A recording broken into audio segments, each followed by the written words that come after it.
The Empire had conquered 12,000 worlds. Their ships darkened the skies of countless planets. Their soldiers marched across foreign lands and claimed them as their own. For 3,000 years, they had known nothing but victory. Admiral stood on the command deck of his flagship, the Eternal Shadow. He was tall for his species, with dark purple skin and 4 eyes that gleamed with pride. Around him, his officers worked at their stations, monitoring the vast empire that stretched across the galaxy. "Admiral," said his second-in-command, a younger named, "we have received the final transmission from the Elder." Turned slowly. The Elders were the oldest species in the known galaxy. They had existed for millions of years before they even learned to make fire. Now they were dying. Their sun was fading, and their people had chosen to end their existence with dignity rather than flee like refugees. "Put it on screen," ordered. The flickered and an elder appeared. It was ancient beyond measure, its body thin and fragile, its skin like old paper. But its eyes held a wisdom that made even feel young and foolish. "We give you this final warning," the elder said, its voice weak but steady. "In the outer spiral arm there is a small yellow star. Around it orbits a blue planet called Earth by its inhabitants. The species there calls themselves humans." Leaned forward with interest. He had never heard of this world. "We sealed that world 10,000 years ago," the elder continued. "We placed warning beacons around their system. We erased all records of their location from galactic databases. We did this not to protect them from you, but to protect you from them." Several officers on the bridge laughed quietly, silenced them with a look. "Do not awaken the humans," the elder said. "Do not touch their world. Do not make them aware of the galaxy beyond their sky. They are sleeping now. They fight only among themselves. But if you wake them, if you give them reason to look outward, you will unleash something that cannot be stopped." The elder's eyes seemed to look directly at. "We have seen the rise and fall of empires. We have watched species evolve and go extinct. We have witnessed wonders and horrors beyond your imagination. And we tell you this truth: the humans are different. They are not like us. They are not like you. They are something else entirely." The transmission ended. The bridge was silent. Was the first to speak. "Superstition, Admiral. The elders have grown weak and fearful in their old age." Said nothing for a long moment. He thought about the warning. He thought about the fear in the elder's eyes. Then he thought about his empire, about the glory of about the thousands of species that had fallen before them. "Find this Earth," he said finally. "Send a conquest fleet." Smiled, "At once, Admiral." It took 3 months to locate the sealed system. The warning beacons still orbited at the edge, broadcasting their ancient message in languages long forgotten, ordered them destroyed.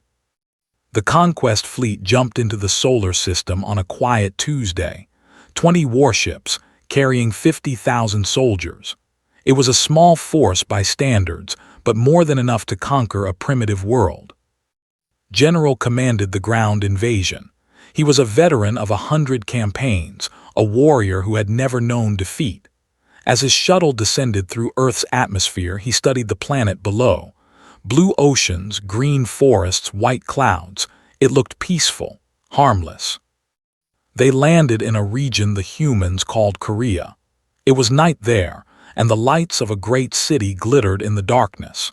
Had chosen this location because it was densely populated.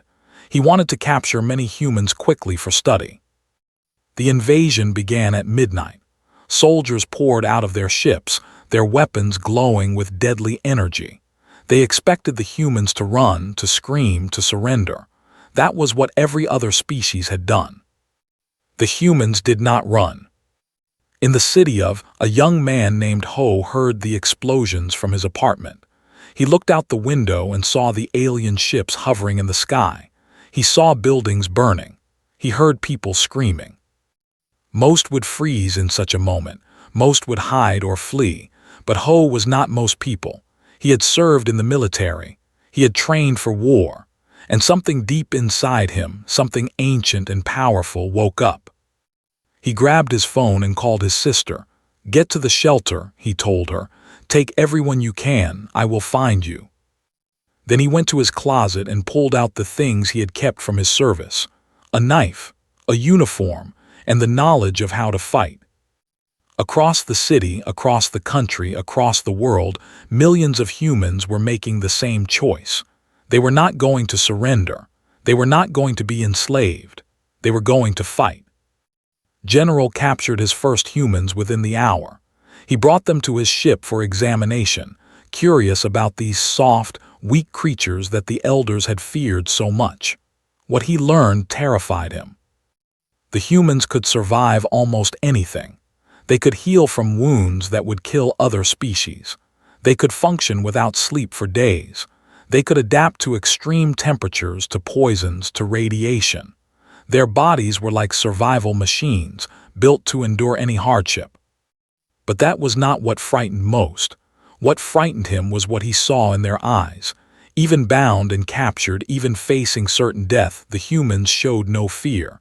They showed only anger, only defiance, only the promise of revenge. "What are you?" asked one of his prisoners, a young woman with fire in her eyes. She smiled at him, and it was not a friendly smile. "We are human," she said, "and you have made a terrible mistake." Sent his report to Admiral that night. He recommended immediate withdrawal. He recommended sealing the planet again and never returning. He recommended listening to the elders' warning. Read the report and laughed. "Superstition," he said to, "continue the invasion. Show these humans what happens to species that resist the Empire." It was the worst decision he would ever make. In the burning streets of Ho found his sister in an underground shelter. She was not crying. She was organizing the survivors, distributing food, creating a plan. She had always been the smart one, the leader, the one who stayed calm when everything fell apart. "The aliens are rounding up people," Ho told her, "taking them to their ships." Nodded. "Then we need to get them back." "How?" someone asked. "They have weapons we cannot match, ships we cannot reach, technology we cannot understand." Looked at Ho, and he saw something in her eyes that he recognized. It was the same thing he felt inside himself. The same thing every human was feeling at that moment. "We will learn," she said. "We will adapt. We will overcome. That is what humans do." Outside, the alien ships continued their attack, but already the resistance was forming. Already, humans were fighting back with whatever they had. Already, they were learning a lesson that the elders had tried to teach them. Some species should not be awakened. 3 weeks had passed since the invasion began. They controlled most of the major cities. Their ships patrolled the skies. Their soldiers walked the streets with weapons ready. They had declared victory. They were wrong. Beneath the streets of in the old subway tunnels that the aliens had never found, Ho led a group of fighters through the darkness. There were 40 of them now, men and women who had refused to surrender. They carried stolen weapons and homemade bombs. They wore masks to hide their faces. They called themselves the Silent Ones. "The patrol passes in 3 minutes, whispered Ha-Jun, a former police officer who had joined the resistance. 6 soldiers, 2 on each side, 2 in the middle. Ho nodded. He had learned much about them in these 3 weeks. He had learned that they were strong but slow. He had learned that their 4 eyes gave them wide vision but poor depth perception. He had learned that they expected other species to fight with honor, in straight lines, in open battles. Humans did not fight with honor. Humans fought to win. "On my signal," Ho said, "quiet and fast, no survivors." The patrol came around the corner exactly on time. They were precise, predictable. They followed their schedules without change. It made them easy targets. The Silent One struck from the shadows. Before the aliens could raise their weapons, before they could call for help, it was over. 6 soldiers lay dead in the street, and the humans vanished back into the tunnels like ghosts. Miles away on the command ship, General stared at the casualty reports with disbelief. In 3 weeks he had lost 400 soldiers, not to armies, not to organized militaries, to shadows, to ghosts, to humans who appeared from nowhere, killed without mercy, and disappeared without trace. "This is impossible," he said to his officers. "We have conquered planets with billions of inhabitants. We have defeated species with technology far beyond these primitives. How are they doing this?" No one had an answer. Turned to his science officer, a thin named. "What have we learned from the captured humans?" Pulled up his research on the display. "Sir, these creatures are unlike anything in our databases. Their bodies produce chemicals that enhance their abilities during stress. They call it adrenaline. It makes them faster, stronger, more resistant to pain." "Other species have similar responses," said. "Yes, sir, but the humans have something else, something we have never seen before," hesitated. "They can push their bodies beyond safe limits. Other species have built-in restrictions that prevent self-harm. Humans can override these restrictions through pure will. They can run until their legs break. They can fight until their hearts stop. They can ignore wounds that should make them collapse." Felt cold, what else? "Their minds are equally unusual. They can hold contradictory beliefs without distress. They can love and hate the same thing. They can be terrified and brave at the same moment. This makes them unpredictable. We cannot analyze their behavior with our standard models." "There is more," continued. "Humans are social predators. They form tight bonds with each other. They will sacrifice themselves for their group without hesitation. And they remember everything, every insult, every injury, every fallen friend. They call it grudge. They will wait years, decades, generations for revenge." Thought about the elder's warning. He thought about the fear in that ancient creature's eyes. For the first time, he began to understand. In the tunnels beneath had built something remarkable.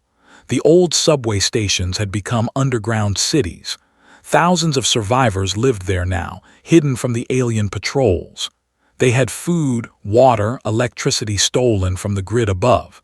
They had doctors and teachers and engineers. They had hope. "We intercepted another transmission," said Bora, a young woman who had been a communications expert before the invasion. "The aliens are bringing more ships, more soldiers. They plan to move the captured humans to there as slaves." Studied the data on her tablet. "When?" 2 days. They will load the prisoners onto transport ships at the main camp." Ho stood nearby, cleaning a captured alien weapon. "How many prisoners?" "Over 10,000, from all over the region." The room fell silent.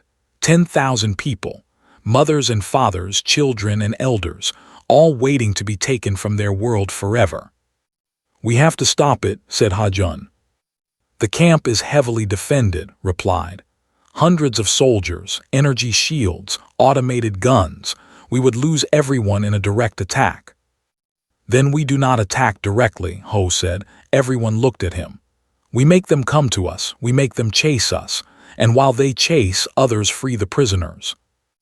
It was a crazy plan. It would require perfect timing, incredible bravery, and a lot of luck. It was exactly the kind of plan that humans loved.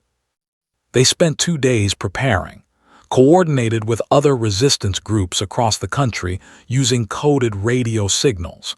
Ho trained teams for the rescue mission. Bora hacked into the alien communication network to feed them false information. On the night of the rescue, Ho led his team to the north side of the camp. They carried the loudest weapons they had, the explosives, the noisiest vehicles. Their job was simple: make as much chaos as possible. Led the rescue team to the south side. They carried nothing but knives and silence. Their job was harder: move 10,000 people to safety without being seen. The attack began at midnight. Ho's team lit up the night with fire and thunder. They drove vehicles through barriers. They set buildings ablaze.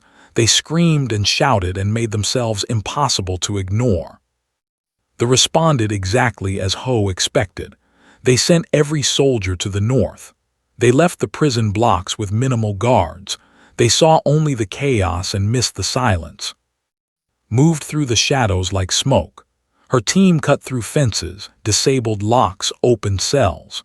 The prisoners poured out in waves, guided by resistance fighters who knew every back road, every hidden path, every safe tunnel. General received the report 3 hours later. The northern attack had been contained. The human attackers had vanished into the city, and somehow, impossibly, the prison camp was empty. 10,000 humans gone without a trace. Threw his report across the room in rage. "How?" he screamed. "How do they keep doing this?"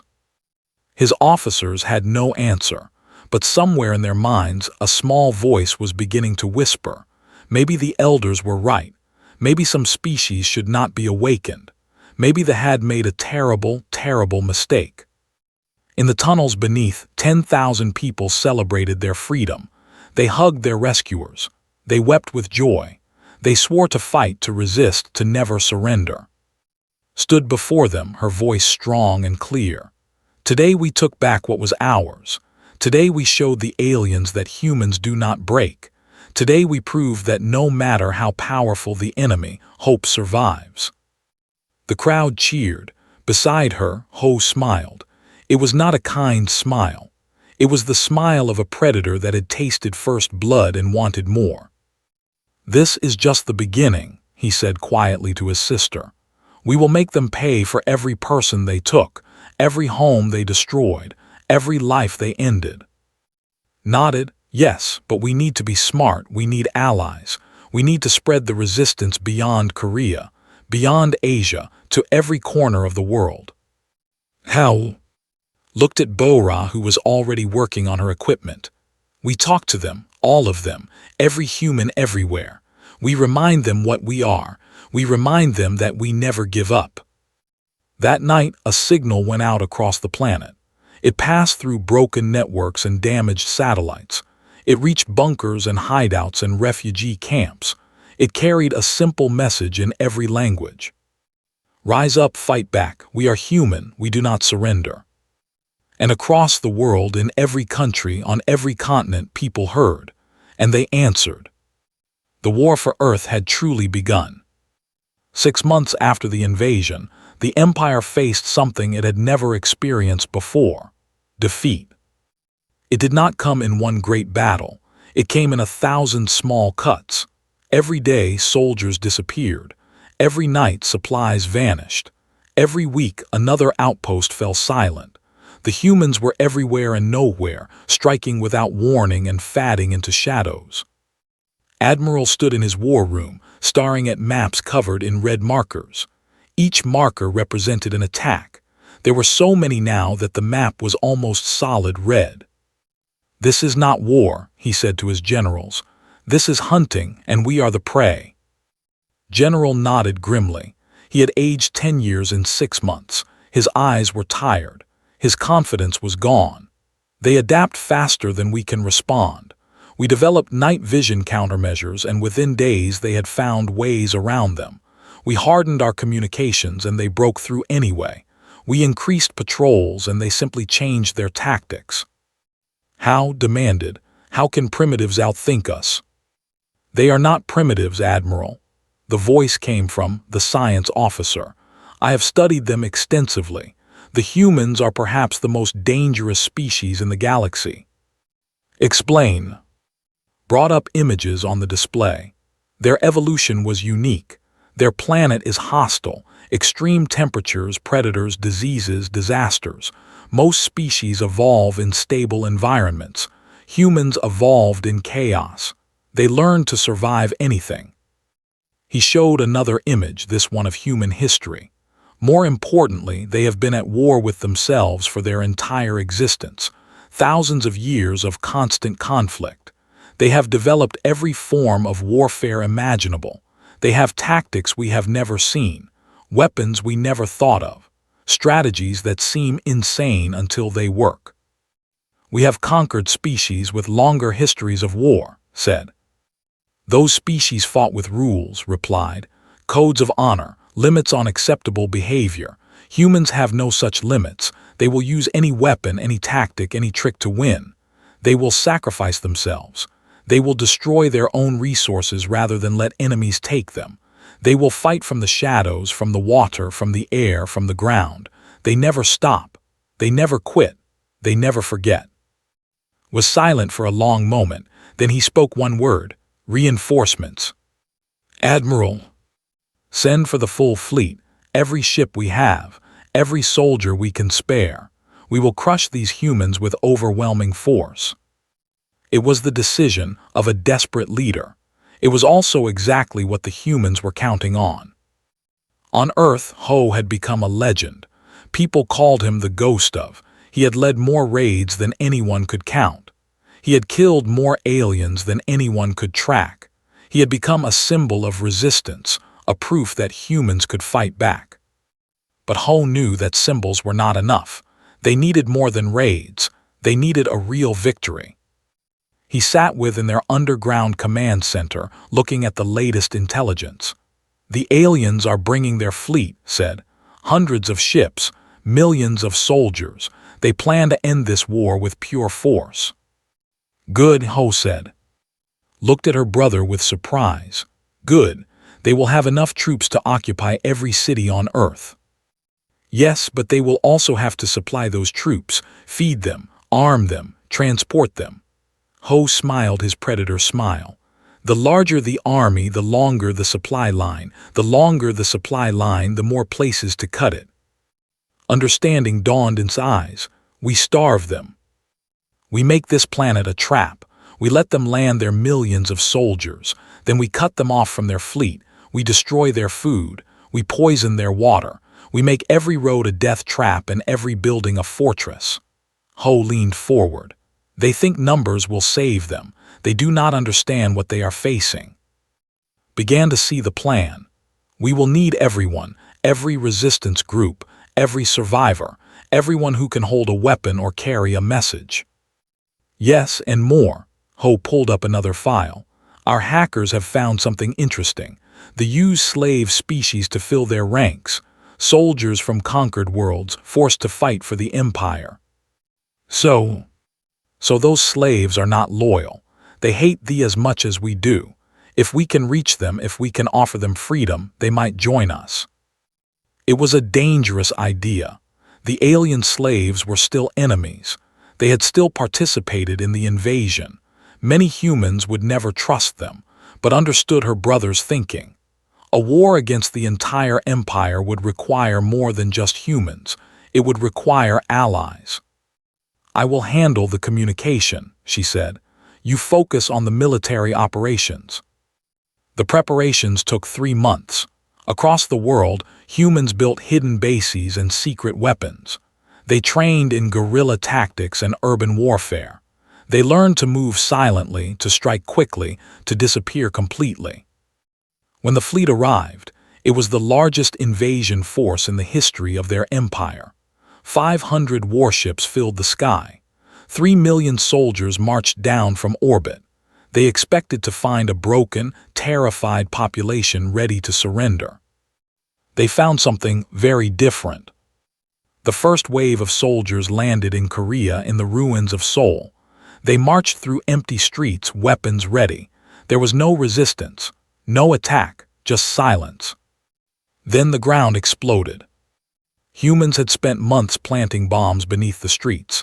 They had turned the entire city into a trap. Buildings fell on alien soldiers. Tunnels collapsed beneath their feet. Fire erupted from hidden pipes. In 10 minutes, an entire division was destroyed. Similar stories repeated across the globe. In Tokyo, humans had flooded the subway system and electrified the water. In Moscow, they had filled buildings with gas and weighted with matches. In New York, they had cut support cables and dropped skyscrapers on landing ships. General watched the casualty reports with horror. In one day, he had lost 200,000 soldiers, not to armies, not to weapons of war, to traps, to tricks, to the ruthless creativity of a species that had been fighting itself for thousands of years. Pull back, he ordered. regroup in the open areas. But there were no safe areas. Humans attacked from forests, from mountains, from deserts, from swamps. They attacked at night and at dawn. They attacked during storms and during heat waves. They never stopped. And then something unexpected happened. A message arrived at the command ship. It was not from the humans. It was from a slave soldier, a member of the species that the Empire had conquered a century ago. "We have heard the human broadcasts," the message said.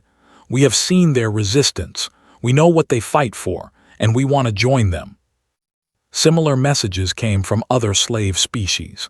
The enslaved for 200 years, the enslaved for 50.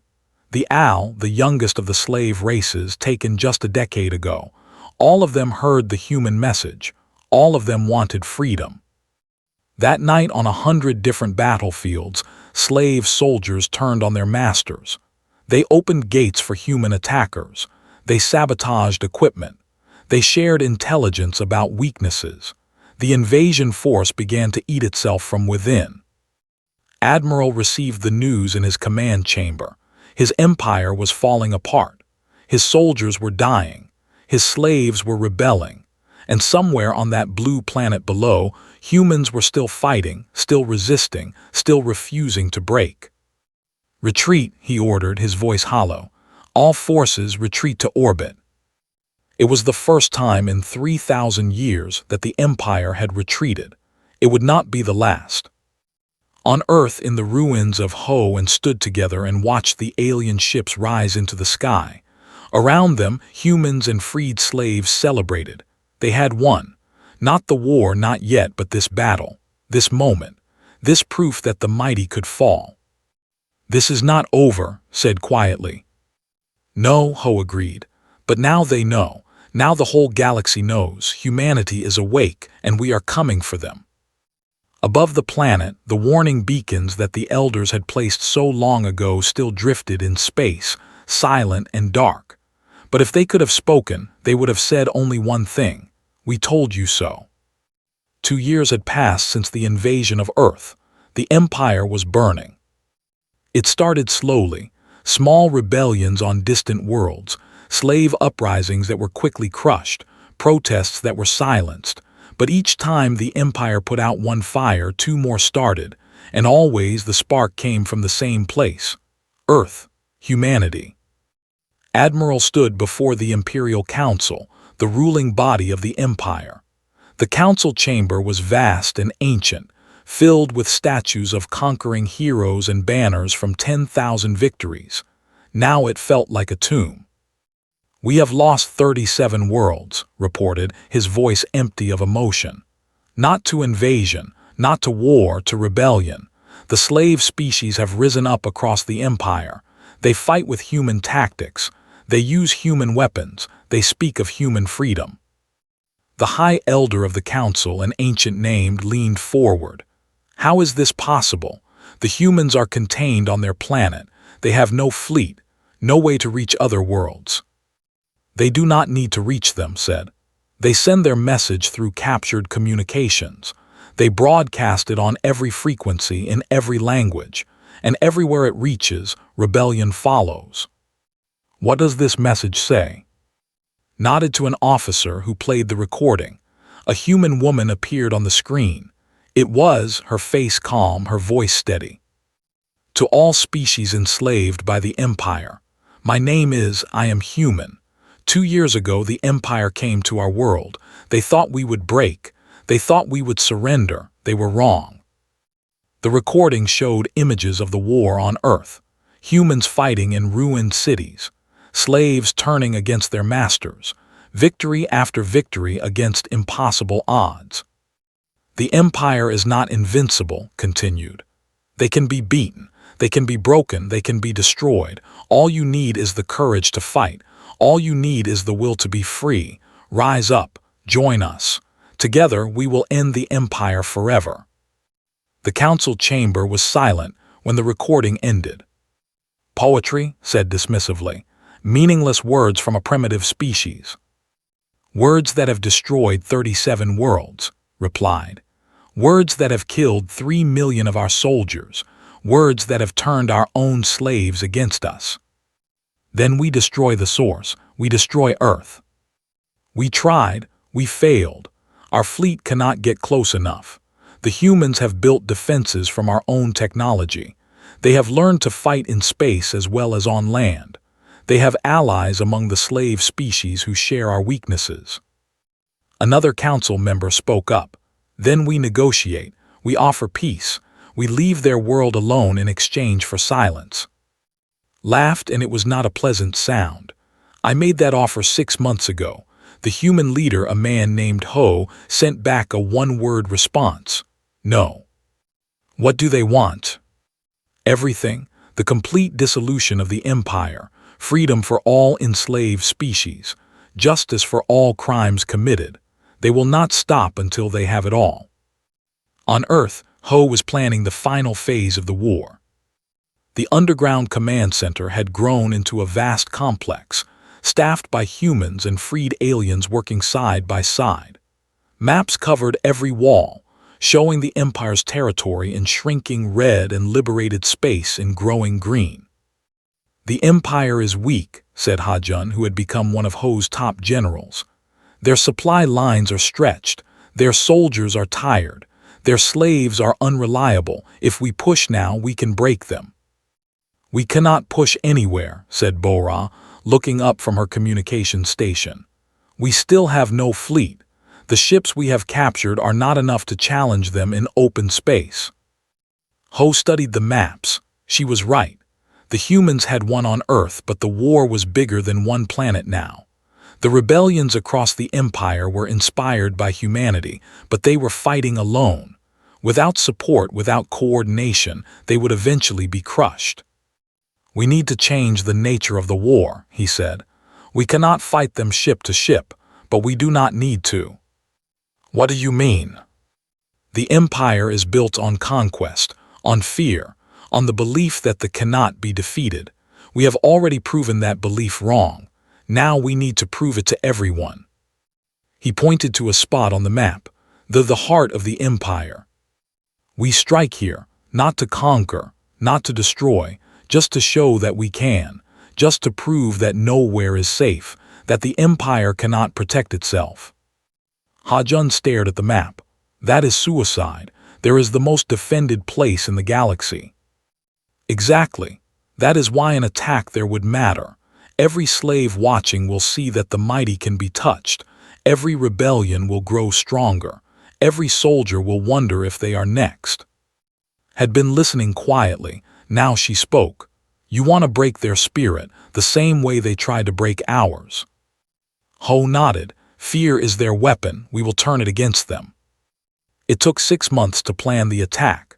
Humans and allied aliens worked together, sharing intelligence, building weapons, training pilots. They converted cargo ships into bombers. They modified stolen fighters for human pilots. They created a fleet from nothing but determination and ingenuity. The attack force was small, just 50 ships carrying 2,000 soldiers. Against the Empire's full defense fleet, they had no chance of survival. They knew this when they volunteered. They did not care. Ho led the attack personally, argued against it, but he refused to send others where he would not go. Ha-Jun came too, along with Bora and 100 other veterans of the resistance. They jumped into the home system on a quiet evening. The defenders scrambled to respond, but they were too slow. The human fleet did not try to fight. They simply flew straight toward the planet, broadcasting one message on every channel. People of the Empire, we are humanity. We are here to deliver a message. Your leaders told you we could be conquered. Your leaders lied. Your leaders told you the Empire was invincible. Your leaders lied. We are at your door, and there is nothing you can do to stop us. The human ships dropped their bombs on military targets across the planet. Command centers, training bases, weapons factories. They did not attack civilians. They did not seek destruction for its own sake. They struck only at the symbols of imperial power. Then they left. Half the attack force was destroyed during the retreat. 1,000 humans and allies died in the void of space, but the message was delivered. The impossible had been done. Across the Empire, the news spread like fire. The humans had attacked They had bombed the heart of the Empire and escaped. The invincible masters had been touched, hurt, humiliated. On 50 worlds, rebellions that had been contained erupted with new fury. On 100 more, rebellions started for the first time. Slave soldiers deserted by the thousands. Imperial governors fled their posts. The empire was not falling. It was collapsing. Admiral received the reports in his chambers. He had not slept in days. He had not eaten. He simply stared at the destruction of everything he had ever known. How, he whispered to himself, how did we lose to them? The answer came unbidden, a memory from years ago. The elder's face, ancient and wise, speaking words that had ignored. They are different. They are something else entirely. He understood now. The elders had not sealed Earth to protect the humans from the galaxy. They had sealed Earth to protect the galaxy from the humans, and had opened that seal. He had awakened the sleeping giant. He had doomed his own empire. There was only one thing left to do. The next morning, Admiral appeared before the Imperial Council. He was not there to report. He was there to surrender. Contact the humans, he said. Tell them we accept their terms, all of them. The Empire is finished. The Council erupted in protest but silenced them with a look. We can continue to fight. We can lose more worlds, more soldiers, more ships. We can watch our civilization burn slowly. Or we can end this now with some dignity left. He paused. I awoke them. This is my responsibility, and I am ending it. On Earth, received the transmission. She read it 3 times before believing it. They surrender, she told Ho. Complete surrender, all terms accepted. Ho sat in silence for a long moment. 2 years of war, millions of lives lost, cities burned and rebuilt and burned again. And now it was over. We won, Hajun said, his voice full of wonder. We actually won. Not yet, Ho said. Surrender is just words. Now the real work begins. We have to build something better, something that will last. Nodded, a galaxy without empires, without slavery, without one species ruling over others. Can we do that? Bora asked. Can humans and aliens actually live together in peace? Ho looked at his friends, human and alien alike, who had fought beside him through the darkest days. We already are, he said. That is how we won. That is how we will keep winning. Outside the command center, the sun was rising over a free Earth. And across the galaxy, on 1,000 liberated worlds, new suns were rising too. 5 years after the surrender, the galaxy had been reborn. The old empire was gone. Its warships were scrapped or converted to cargo vessels. Its military bases became trading posts. Its conquered worlds were free, governing themselves for the first time in generations. In its place, something new had risen. They called it the Free Alliance. Ho stood on the observation deck of the Alliance flagship, looking out at the stars. He was older now, his hair touched with gray, his face lined with scars from battles that would never fully heal. But his eyes were still sharp, still burning with the fire that had carried him through the war. The delegates are ready, said, appearing beside him. She had become the voice of humanity, the diplomat who turned enemies into friends and friends into family. All 200 species. They are waiting for you. Ho smiled. Still strange to think about. 200 species gathered to hear a human speak. You earned it, we all did. The Great Hall of the Alliance was the largest structure ever built by cooperative effort. Humans had designed it. Engineers had constructed it. Artists had decorated it. Workers had assembled it. It belonged to everyone and no one. It was a symbol of what the galaxy could become. 200 delegations filled the hall.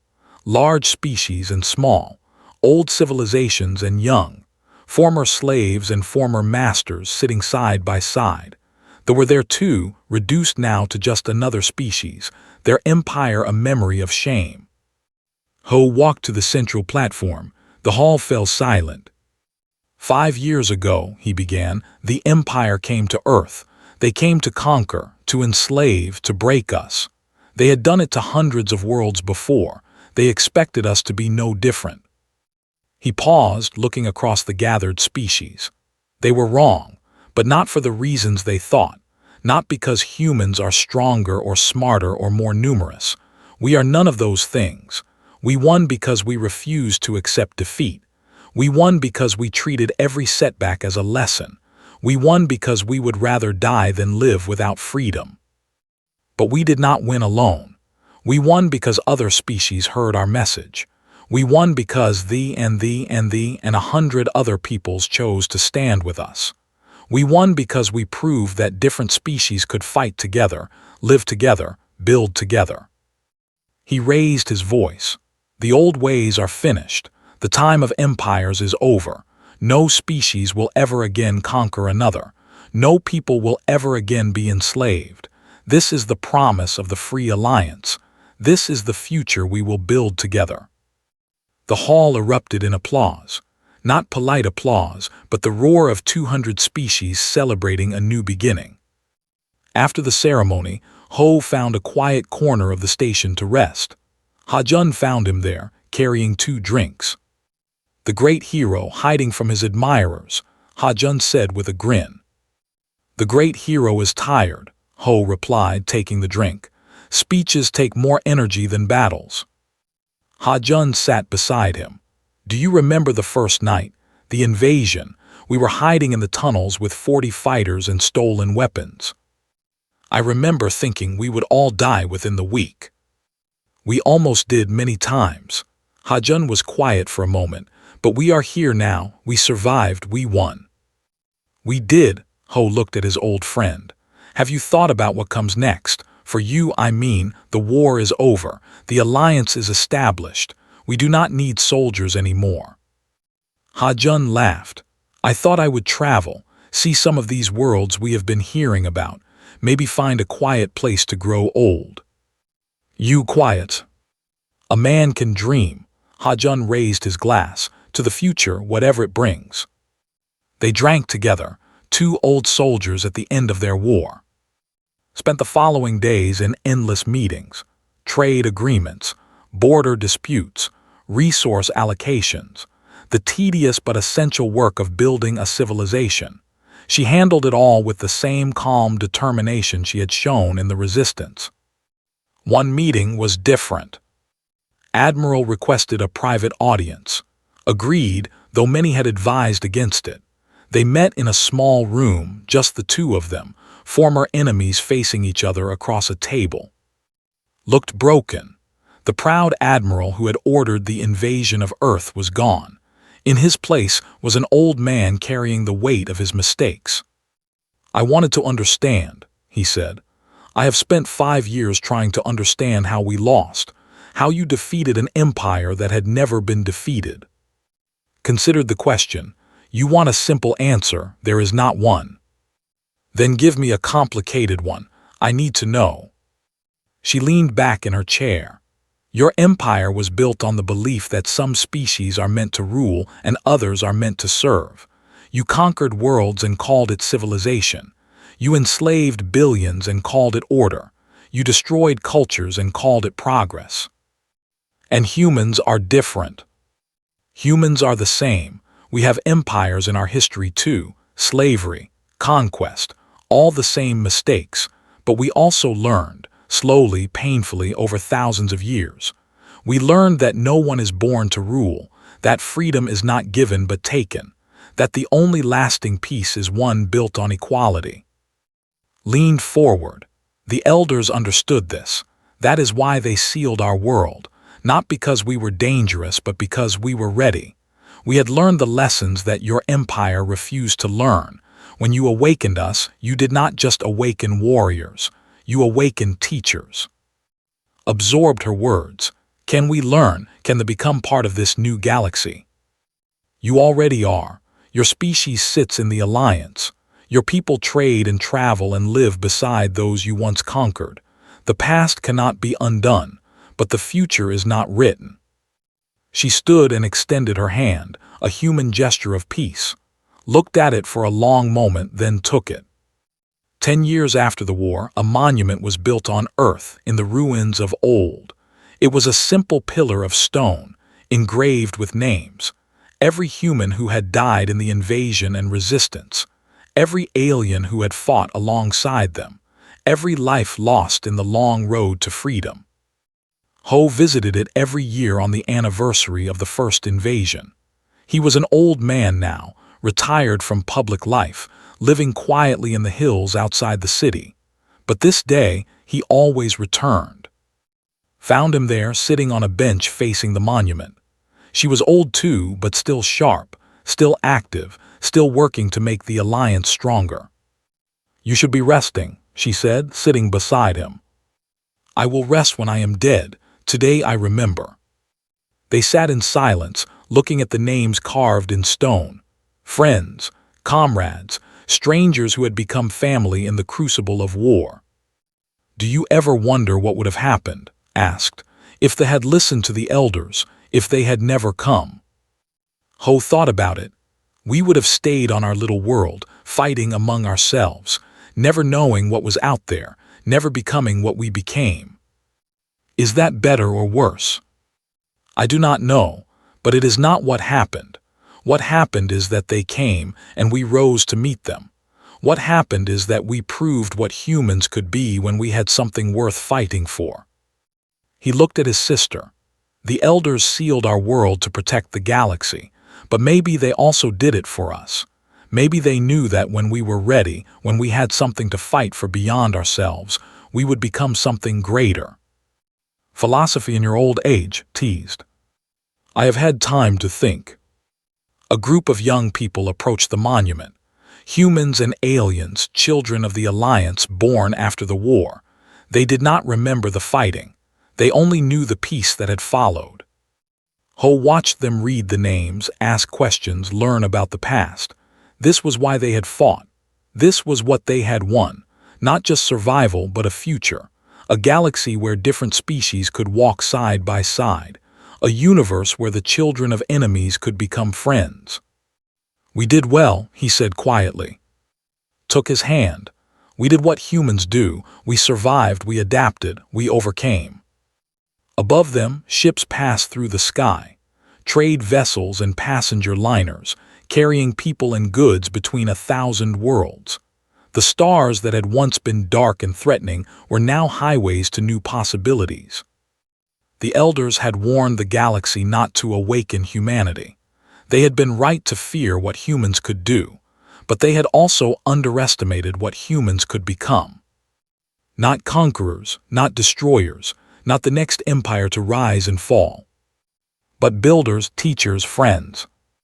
The monument stood silent in the afternoon sun, a reminder of what had been sacrificed.